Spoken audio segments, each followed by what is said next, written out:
Bonjour à toutes, bonjour à tous, bienvenue dans un nouvel épisode du Big Data Hebdo. Le Big Data Hebdo, c'est le podcast francophone de la data et de l'IA. Le Big Data Hebdo sont des épisodes de news, des dossiers thématiques, des interviews, mais aussi des démos de produits. Et c'est ce qu'on va faire maintenant, puisque dans la suite du précédent épisode, où on avait regardé ce que DataSings fait autour des Digital Twins avec le produit Greycat, François Fouquet s'est proposé de nous montrer un petit peu ça en action. Et donc ça va vous permettre, au-delà de l'aspect théorique de ce qu'on avait pu voir dans l'épisode précédent, de pouvoir voir effectivement dans quelle mesure on arrive à faire des choses merveilleuses et à avoir une vue globale, par exemple, de la grille électrique de Luxembourg et de pouvoir descendre jusqu'au point le plus fin qu'est le compteur. Rebonjour François. Rebonjour. Écoute, merci de continuer cet enregistrement avec nous et nous montrer. Tu vas nous partager ton écran et puis ça va nous permettre de voir un petit peu le produit fait. Et donc, on va se centrer peut-être sur deux cas d'usage qui sont assez opposés, qui sont finalement Copper d'un côté. Et puis ce joli cas d'usage de Tigraph, qui est ce modèle économique qui permet de faire des scénarios géopolitiques et de regarder un petit peu ce qui se passe. Donc écoute, je te laisse la main. Ça marche. Alors, je vais vous présenter d'abord Copper, histoire d'avoir une vue un peu plus précise. Alors, c'est une version complètement locale, bien sûr, on ne parle pas du système de production. C'est illustratif et connecté à quelques données, histoire que je puisse vous montrer les différentes fonctionnalités. Mais pour aller très vite, en fait, en gros, ça ressemble à un Google Maps de la grille électrique, c'est-à-dire qu'on voit sur une carte, et puis ça commence toujours par là, les éléments positionnés. Tous les points rouges qu'on voit, c'est tous les transformateurs électriques du pays. Et puis, dès qu'on arrive, on peut, par exemple ici, zoomer sur une partie. Et donc je peux aller en avant, en arrière. On voit qu'on a le réseau qui va se construire en suivant les éléments du graphe dont on parlait tout à l'heure. C'est un cas d'usage qui est pratique à montrer puisqu'on voit le graphe foncièrement. Je veux dire, on voit des points, on voit des câbles. On comprend bien que les relations du graphe Greycat dont on parlait tout à l'heure, elles sont représentées ici. Donc quand on zoome, on peut aller voir qu'on a différents pictos qui vont représenter des zones de production, des transformateurs. On va avoir le schéma du réseau électrique avec les fusibles et les connexions moyen voltage vers bas voltage. Donc c'est un graphe avec tout un tas d'informations supplémentaires.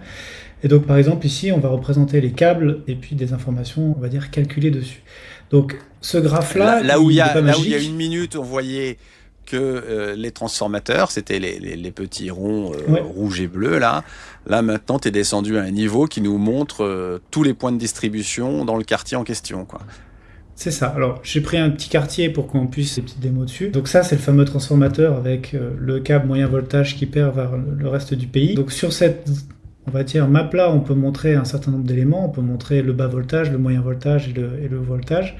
On peut bien évidemment les filtrer pour s'intéresser qu'à une sous-partie. Donc par exemple, si on parle que du moyen voltage, ici, c'est le réseau de distribution basse tension. Et donc, ensuite, on peut zoomer et on peut aller voir très précisément pour chaque maison qu'est-ce qui se passe et où est-ce que sont les points de connexion. Donc ici, par exemple, c'est un câble qui passe dans une rue. Ce câble, il a des points de connexion sur lesquels on va pouvoir y brancher des maisons. Et sur les maisons, ensuite, vont être connecter les compteurs, que ce soit en injection ou en consommation. Donc là, par exemple, on va voir, c'est des informations moquées, je rassure pour tous les gens qui voient des ID. C'est des installations avec des ID, on a toutes les informations techniques des compteurs, la puissance souscrite, est-ce qu'ils ont le droit ou pas d'injecter des panneaux solaires, les informations de la ville. Et donc après, on va avoir la charge qui va être associée tous les profils appris. Donc là, il y a très peu de données, donc évidemment, on a des cloches de simulation très, très simples. Mais dès qu'on va avoir des données de consommation réelle, on va commencer à avoir des choses beaucoup plus précises avec des pics suivant les habitudes d'usage des gens. Et donc, le système dont on parlait tout à l'heure, c'est vraiment un assemblage des deux mondes, c'est-à-dire qu'on a ingéré toutes les données cadastrales, c'est-à-dire on connaît où sont les éléments, on connaît quelles sont la nature des équipements, c'est-à-dire si je clique sur un câble, ici je vais avoir son ID, mais je vais aussi avoir sa composition, est-ce qu'il est en cuivre, est-ce qu'il est en aluminium, quelle est sa section, c'est quoi sa longueur, la longueur qui est déterminée dans le système de dessin on va dire du distributeur, mais j'ai aussi la longueur physique que je vais avoir calculée pour vérifier si ces données ont l'air relativement réelles. Et puis à chaque fois, on va avoir toutes les informations de résistance, capacitance, enfin tout ce qui est information nécessaires pour faire des simulations a posteriori de la grille. On n'a pas parlé de ça tout à l'heure, excuse-moi, mais la donnée monde réel, vous la collectez en temps réel ou c'est des batchs d'injection entre guillemets à J+1 qui vous permettent de reconstituer le profil? Alors tout dépend de ce qui est possible de mettre à notre disposition. Donc les données, par exemple cadastrales, tout ce qui vient du système GIS, du système géographique, en général c'est batché par 24 heures effectivement. On peut aller beaucoup plus vite, c'est des infos assez petites, finalement c'est quelques millions à peine, donc on peut les ingérer pas très loin de la minute ou du quart d'heure. Les données de consommation étaient prévues pour arriver tous les quarts d'heure, les premiers systèmes mis en production batchés effectivement tous les 24 heures. Ça y est, on commence enfin à envisager de recevoir ces données avec une fréquence plus élevée. Mais on a d'autres sites de déploiement comme en Suisse où les données vont aussi arriver de façon plus fréquente. Ce qui se passe en fait, c'est que ces données quart horaire qui arrivent 24 heures après, donc elles servent à entraîner les modèles, mais au moment où il nous manque des données temps réel, on peut se connecter à des données de capteurs 4G qui sont mis sur la grille et eux ils envoient à la seconde. Et donc on a des vitesses d'ingestion très différentes suivant les sources de données. Les systèmes de ticketing et d'alerte par exemple sont à la seconde. Les systèmes qui font les simulations, les utilisateurs peuvent les changer à la seconde. Donc il y a différentes vitesses dans ce monde finalement, et la connaissance du monde réel, on essaye de se rapprocher le plus possible du temps réel. Maintenant, il faut bien avoir conscience qu'on est sur des systèmes qui étaient peu digitalisés jusqu'à présent. Il y avait vraiment que les systèmes SCADA de coupure d'urgence qui étaient évidemment en temps réel dur, on était bien en dessous de la seconde. Mais les systèmes digitaux de GIS n'étaient pas du tout prévus pour ça, et donc tout ça a changé d'abord avant de faire en sorte. Ouais, ce que j'allais dire, avoir la capacité à collecter en temps réel, faut-il encore que le système auquel on se connecte soit capable de véhiculer en temps réel l'information? Donc, ouais. C'est ça, c'est-à-dire qu'en plus il faut penser qu'il y a des canaux, par exemple la grille électrique envoie via les compteurs connectés sur du courant porteur, sur les lignes. Donc c'est des très faibles débits. Donc déjà pour tenir les cadences au quart d'heure, c'est un vrai challenge pour eux. Ça a été même une des questions sur lesquelles le Twin devait aider, à voir d'où viennent les erreurs et comment répartir les communications. Et donc oui, le temps réel au sens IT du terme, dans les systèmes industriels, c'est pas toujours aussi évident que ce qu'on pourrait penser. Donc évidemment, il y a des endroits où on a de la 4G ou de la fibre. Bon, là, on peut y aller, envoyer du giga par seconde et tout un tas de données en temps réel. Mais il y a tout un tas de données qui vont arriver bien plus tard. Et du coup, c'est un peu ça aussi qui motive l'approche Twin dont on parlait depuis tout à l'heure. C'est-à-dire qu'il y a un graphe qui est une collection de mesures.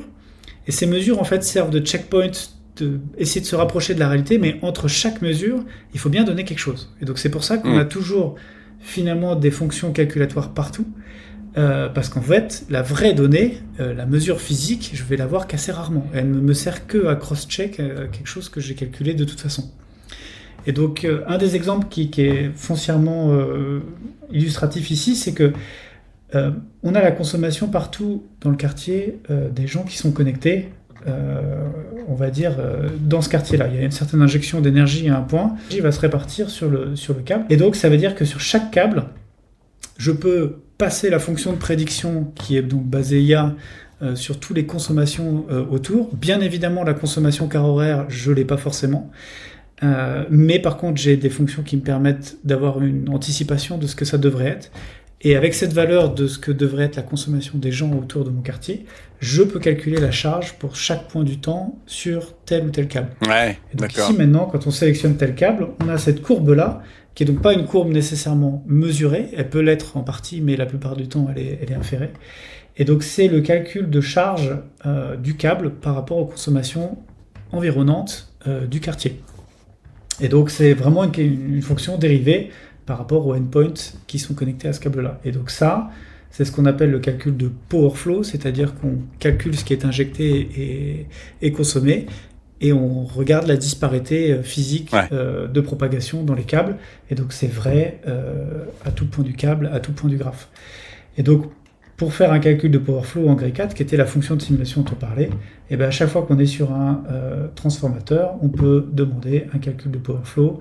Et puis, voilà, ça prend à peine quelques millisecondes. Et on va avoir pour la journée un calcul de power flow sur ce câble-là qui est mis à jour et sur tous les câbles environnants. Ça veut dire que quand tu lances ça, tu invoques, j'imagine que vous avez un paradigme d'encapsulation du calcul. Tu invoques ça et ça se lance se lance au plus près des données sur le serveur Grey4. Tout à fait. Alors là, ça c'est la vue de l'application utilisateur. J'ai la vue technique de Grey4, c'est-à-dire la vue administration, comme on aurait un PHP MyAdmin. Dedans, j'ai la vue du graphe, des index, je peux aller naviguer dedans, aller voir les données qui sont à l'intérieur, naviguer comme des liens internet pour aller me rapprocher des informations où il y a de la donnée. Et évidemment, dedans, je vais y voir tout l'historique des tâches. Et donc, ce que j'ai cliqué tout à l'heure, vous voyez 2 calculs de Powerflow qui ont été invoqués ici, qui sont donc les calculs qui plongent dans le graphe par rapport à un district donné. Et donc, comme je disais, sous 1 seconde, on a fait les calculs de Powerflow pour la journée pour ce cas-là. En fait, ce qu'il faut voir, c'est que Copper, c'est un peu comme une time machine de la grille électrique, c'est-à-dire que c'est une application qui est dirigée par une barre temporelle. C'est comme une façon de naviguer dans le temps, c'est-à-dire que ici, je vois la grille comme elle est prévue par rapport à cette date-là. Mais je peux naviguer dans le passé, dans le futur, dire finalement, je vois la grille comme elle était en 2024, et en faisant ça, tout va changer, parce que finalement, les consommations, les câbles, etc., sont tous réalignés par rapport à ce point du temps, y compris donc les courbes de charge qui sont anticipées.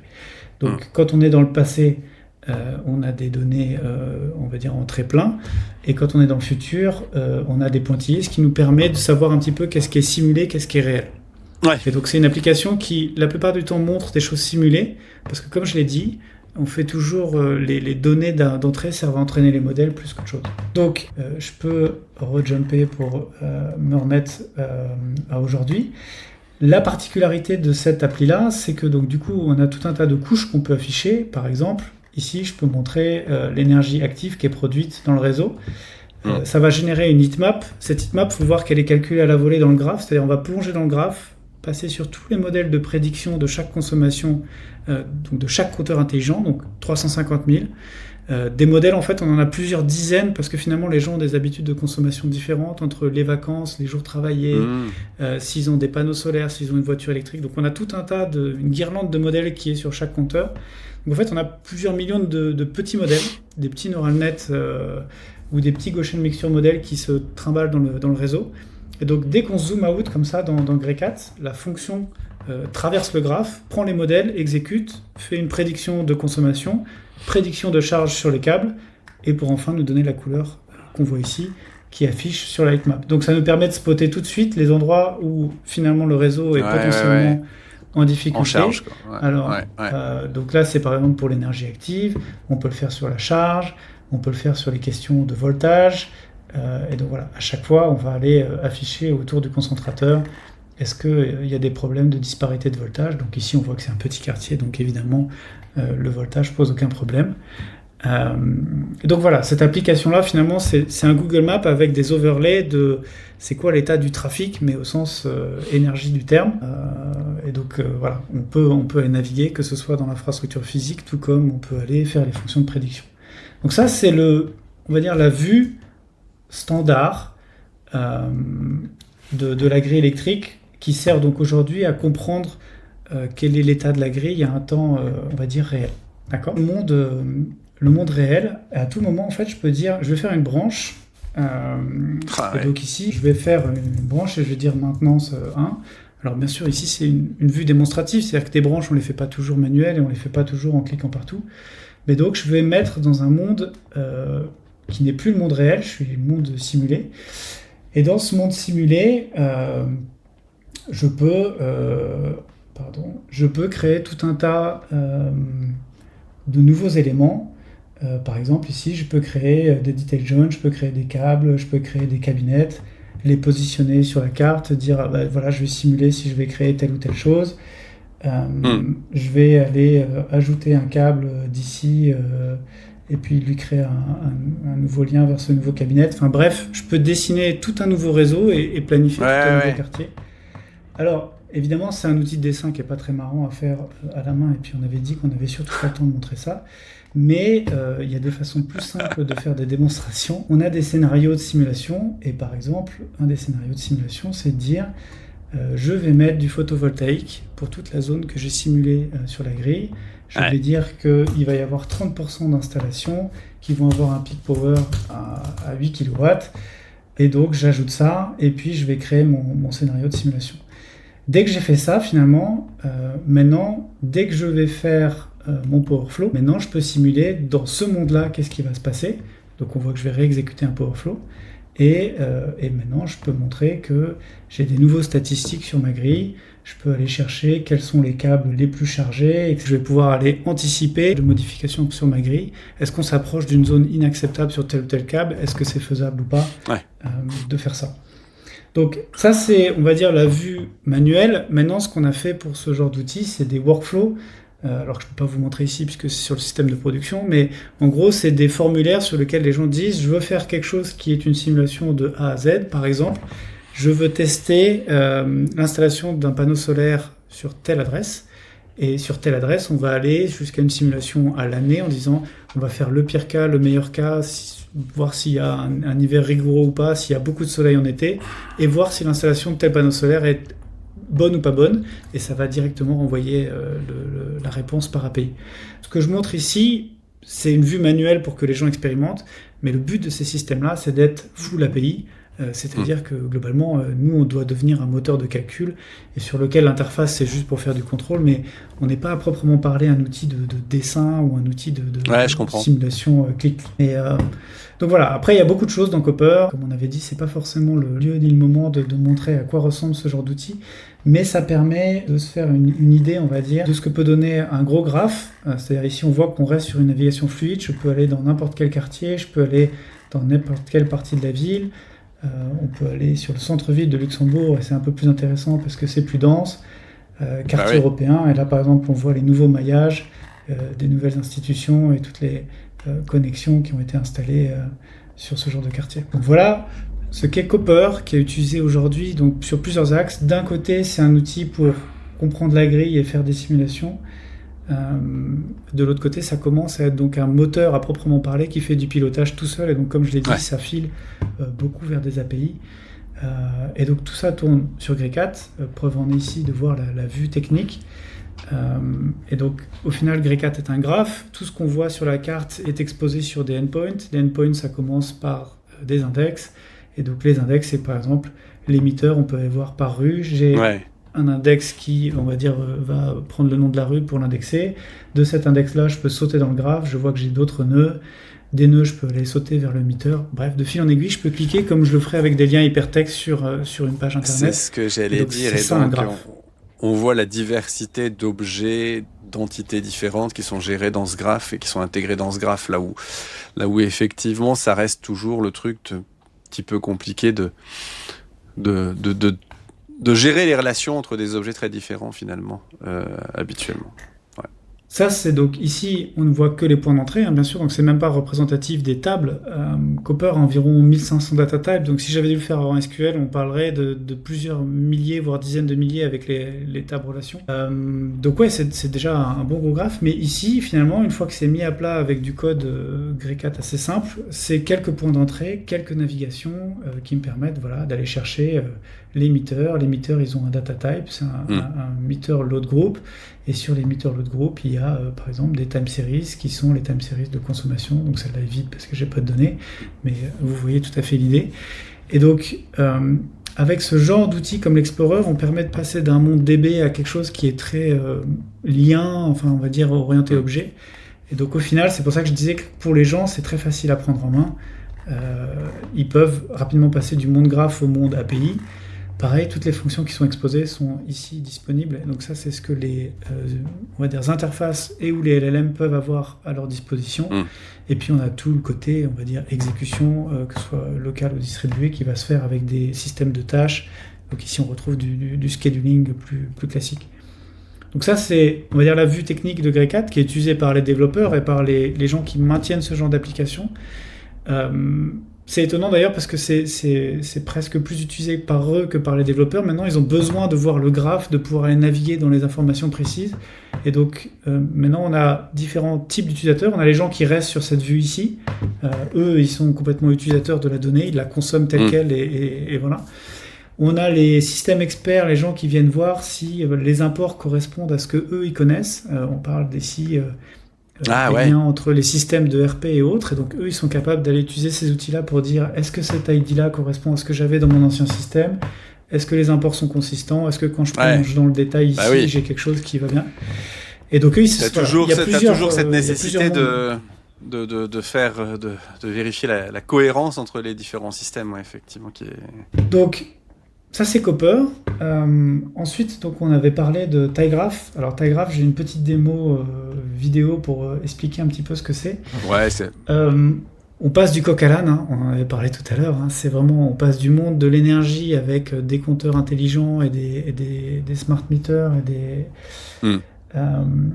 et des compteurs connectés à quelque chose de très géopolitique. Donc Tygraph, c'est le fameux produit qui a été fait par notre BizDev en se servant de Greycat avec ses skills, et il a ingéré tout un tas de données comme les données de l'OCDE, les données de trade, les échanges entre les pays, les descriptions des commodities et surtout leur dépendance entre elles, c'est-à-dire de savoir que quand on importe du poulet, en fait avant ça il fallait que quelqu'un ait importé des grains, et avant les grains il fallait que quelqu'un ait apporté des produits pour l'agriculture, et que donc du coup quand il y a un shortage dessus, ça va impacter la production, on va dire 6 mois après pour la production agricole, et donc va créer un shortage sur le poulet dans à peu près 8 mois. Et donc ce produit est fait pour ça. Et donc Tygraph, ça ressemble à ça, c'est une espèce d'interface construite autour d'un graphe Greycat qui a tout un tas d'IHM qui permettent de visualiser les connexions entre les pays ou les industries, qui a sur sa droite un chatbot qui permet de résumer ce qu'on voit, on pourrait poser, et qui est, comme Copper, une time machine. C'est-à-dire qu'en fait, Tygraph, c'est une espèce de time machine dans laquelle on se dit, je me positionne soit maintenant, soit dans le passé, soit dans le futur, et soit dans des cas hypothétiques, c'est-à-dire la même vue simulation que j'avais tout à l'heure sur Copper, où je pouvais jumper entre le monde réel et le monde simulatoire, et bien finalement pour Tygraph c'est pareil. Et donc, voilà, ce genre d'application, ça sert à ça, à dire, sur une matmombe, je vais tracer mes dépendances entre commodities, je vais pouvoir voir sur les trades quelle sera la cascade des effets de bord si je change telle ou telle chose.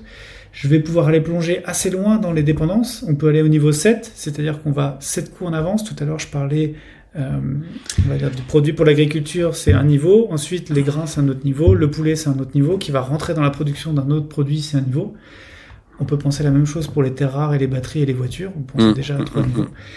Donc Tygraph plonge à 7 niveaux, et puis on peut prendre un certain nombre de produits et voir, voilà, par exemple sur des pays sur lesquels on est dans les news en ce moment, quels vont être les autres pays impactés et sur quel type de commodities. Et donc Tygraph permet ça, de naviguer dans ces questions-là, de poser les questions what if sur le chatbot. Et donc ce qui se passe finalement quand on fait ça, c'est que le chatbot permet de poser une question qui va au final faire plein d'appels API sur Greycat. Ici, le nom des fonctions ici, c'est pas des choses inventées, c'est des fonctions API exposées sur MCP. Et donc le chatbot, tout ce qu'il fait, lui, c'est appeler le knowledge graph et dire donne-moi les statistiques pour ça, pour ça, pour ça, pour ça. Et lui, c'est juste une logique, on va dire, de méthodo-économiste pour dire normalement, quand on prend les statistiques de tel pays, ça aura un impact sur tel autre pays, mais par contre, la quantité réelle, elle vient du graphe. Et donc, voilà, c'est une application qui permet de faire ça et de faire des fameux what if. Alors les what if, c'est les lignes qu'on voit ici en bas. Par exemple, simuler un blocage sur Détroit d'Ormuz pour une certaine durée, de simuler des tarifs qui seront imposés par un État de l'autre côté de l'Atlantique, par exemple. Et puis l'idée, c'est de voir quels vont être les pays impactés, quelles sont les quantités, et de demander un rapport sur le chatbot pour commencer à préparer, par exemple, un rapport de questions géopolitiques sur tel ou tel scénario. Donc, données complètement différentes, techno complètement la même que Copper, c'est la même approche, c'est un gros knowledge graph basé sur Greycat avec des importeurs de données. C'est un petit peu moins temps réel, mais ça a été prévu pour l'être, c'est-à-dire qu'on pourrait rafraîchir les données quasiment au jour le jour pour que les questions de géopolitique puissent être impactées par rapport aux dernières news. C'est un système aussi qu'on peut importer avec les news du jour pour avoir les what if scénarios qui sont pas juste faits à la main, mais aussi dédiés avec les news. Donc, un autre knowledge graph. Excellent. Excellent. Et puis un domaine qu'on n'imaginait pas, entre guillemets. Quand on parlait de Copper tout à l'heure, c'est difficile d'imaginer qu'on puisse appliquer la même technologie pour faire ça. Et donc j'imagine que là, vu que tout est piloté par le chat sur le côté, les what if scénarios sont déclenchés par des tools qui sont invoqués par le LLM qui est derrière le chat, quoi. Tout à fait. C'est vraiment la même chose que ce que je faisais tout à l'heure avec le clic en disant créer une simulation, fais une modification sur le graphe. Donc tout à l'heure c'était, je l'ai fait très rapidement, mais vous avez compris, je dessine un transformateur, je dessine un câble, je vais lui mettre un panneau solaire en mode clic-clic. Là c'est via le chatbot en disant crée un fork de la DB, créer donc une modification sur telle time series, c'est-à-dire de dire par exemple la production de grains de tel pays, par exemple l'Ukraine, va prendre un moins 80% parce qu'il y a un événement géopolitique qui s'y passe actuellement. Ça va durer sur les 3 prochaines années. À ça, on peut ajouter d'autres scénarios, donc on l'écrit en textuel. Et ça ne fait que retranscrire donc la modification dans le fork Greycat. Et puis après, les fonctions de simulation, c'est simplement l'exécution de traverse, exécute les calculs des KPI géopolitiques classiques, et sûrement un rapport. Et le chatbot, après, reprend la main pour refaire un rapport textuel qu'on peut mettre dans un PDF et envoyer à un expert. Donc, c'est vraiment un assemblage des deux mondes. Donc, il y a du chat et il y a de l'IA, mais les calculs sont bien réels.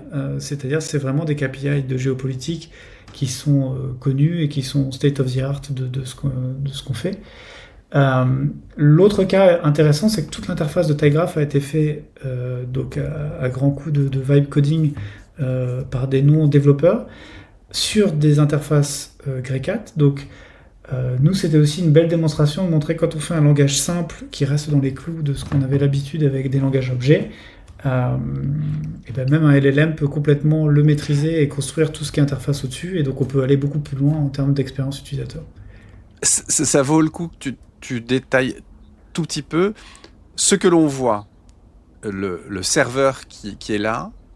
C'est le serveur de Greycat, ou est-ce que c'est un serveur qui a été développé spécifiquement pour ce cas d'usage? Ce que je veux dire, c'est est-ce qu'on est dans un cas de figure où on a une application en React qui fait des appels d'API au serveur de Greycat et donc qui a sa logique de présentation en elle-même, ou est-ce que vous, avec Greycat, vous fournissez un serveur qui peut être enrichi avec des composants spécialisés pour afficher des choses? Alors, Greycat est aussi le serveur web, c'est lui qui héberge les fichiers web et la base de l'application React. Après, ceci étant dit, Greycat est plutôt fait pour être un back-end, c'est-à-dire que lui, son but, c'est de fournir des API HTTP, MCP, OpenAPI. Et donc, on préfère penser que les gens développent des applis GUI à côté, que Greycat peut bien évidemment servir comme un serveur web, mais finalement, Greycat est un back-end. Il faut vraiment le voir comme un back-end. D'accord. Et donc là, c'est une application React. C'est presque plus simple. C'est presque plus simple, puisqu'à un moment donné, tu gardes le même back-end pour éventuellement 2-3 usages différents que tu mets en frontal plutôt que de devoir. Et puis, enfin, entre guillemets, le développeur, il est beaucoup plus libre d'utiliser la techno qu'il veut en front et ainsi de suite. Alors que si c'était porté par vous et managé par vous, foncièrement, il y aurait un vrai sujet en termes de sandbox et de limitation et de whitelist des choses qui peuvent être utilisées, quoi. Donc, En fait, jusqu'où va Greycat, c'est que ce serveur définit, donc il héberge un programme qu'on a écrit avec le langage Greycat. Ce programme définit des types et donc toute la structure de données du graphe.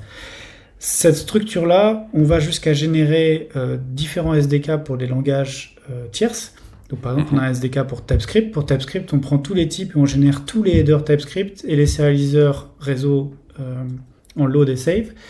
Donc ça veut dire qu'en gros, gratuitement, dès que quelqu'un écrit un programme Greycat, il a son paquet TypeScript qui déboule avec les types, l'aide à la complétion et les appels RPC typés de A à Z qui arrivent. Et nous, on s'arrête ici. C'est-à-dire que vraiment, on dit, maintenant, jusqu'à TypeScript, vous pouvez appeler le serveur, vous gardez vos types et vous pouvez construire ça. Et le LLM a pris ça comme base Et lui a bien évidemment été très aidé par ces types, puisque du coup, on lui a dit, tu génères une interface TypeScript, tu as tel ensemble de types TypeScript qui viennent du serveur et pour laquelle la sérialisation, tu n'as pas à te poser cette question, et ça c'est fait par Greycat et c'est donné built-in. Et donc, toi, tu te bases des types pour pouvoir dire chaque type est mappé sur un ensemble de widgets qui va avoir ses représentations propres. Il sait comment rafraîchir les types en allant les chercher sur le serveur. Et de là, après, le LLM n'a plus qu'à faire les représentations. Et donc, finalement, c'est là où les LLM sont très, on va dire, créatifs. C'est-à-dire que des représentations graphiques, il y en a toute une palanquée. Donc lui, à partir d'un type, il peut générer 2, 3, 4 pages pour avoir ces visualisations-là. C'est excellent. Mais il se base sur des types qui ont été écrits par un humain dans le graph backend. Donc c'est on va à la fois jusque là et à la fois on s'arrête là parce que il y a plein de façons de développer de la GUI. Nous on veut forcer personne à quoi que ce soit. On a évidemment des techniques que nous on s'applique à nous-mêmes chez nous, mais on n'est pas là pour apprendre quoi que ce soit en termes de développement d'UI aux gens extérieurs. On fournit le SDK et on les laisse libres de faire ce qu'ils veulent avec. Excellent.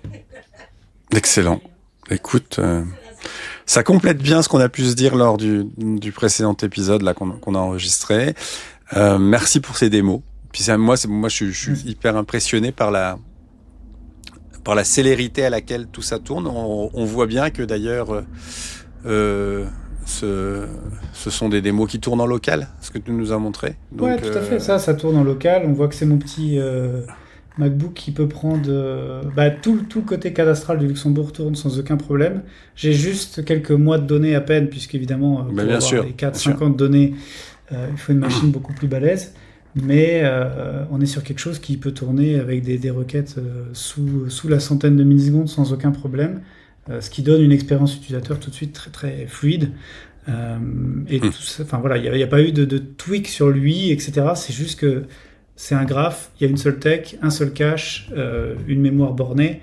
Donc on arrive très vite à quelque chose d'assez maîtrisé en performance, ce qui nous permet d'aborder ces case studies-là assez sereinement, quand bien même on a beaucoup de points et des cartes assez compliquées. Écoute, c'est excellent, je te remercie pour cette démo, François. On rappelle aux auditeurs, Greycat est open source, donc si vous voulez l'essayer, vous pouvez y aller. Et à mon avis, vous serez tout aussi impressionné que ce qu'on peut l'être là sur ce qu'on vient de voir. Donc génial, bravo en tout cas pour ce travail qui a été fait autour de ce produit. C'est super impressionnant et puis rappelons-le, c'est une très bonne alternative à plein d'autres choses et c'est surtout souverain. Donc quand c'est souverain, faut s'y intéresser. Exactement. Donc, voilà. Ça peut tourner en local chez vous avec aucune contrainte de notre part sur le lieu et les capacités de hosting que vous voulez avoir. Ça a été fait pour tourner dans un bunker qui sert pour des infrastructures critiques, donc ça peut tout à fait aussi tourner sur des clouds ou des installations on-prem. Et nous on est ravis d'aider les gens à prendre la main sur leurs données et leurs infras. Et à les aider aussi à prendre la main sur ces technos pour qu'ils puissent coder leurs vrais calculs et non pas nous ce qu'on leur propose. Donc il faut voir que ces produits-là, c'est un produit de A à Z qu'on a fait DataFinks pour les distributeurs d'énergie. Maintenant, notre casquette et ce qu'on préfère avoir comme position, c'est d'aider des boîtes qui ont des capacités de développement et des développeurs sous la main à être formés, à ce que nous, on les aide à mettre le pied à l'étrier, mais qu'après, ils soient autonomes et que ce genre de tech, ils se les approprient pour faire un vrai produit à eux, parce qu'on est convaincu que les twins, ça ne sert que quand il y a des experts qui disent exactement ce dont ils ont besoin et que c'est ça, c'est là où on veut aller. On est ravis d'aller dans cette direction avec des partenaires. Eh bien, merci François. Chers auditeurs, chères auditrices, merci d'avoir écouté et d'avoir regardé surtout cet épisode. On espère que vous y avez trouvé plein de choses intéressantes et puis que ça vous donnera plein d'idées pour la suite et pour essayer justement Greycat. À très bientôt. Merci encore. À très bientôt.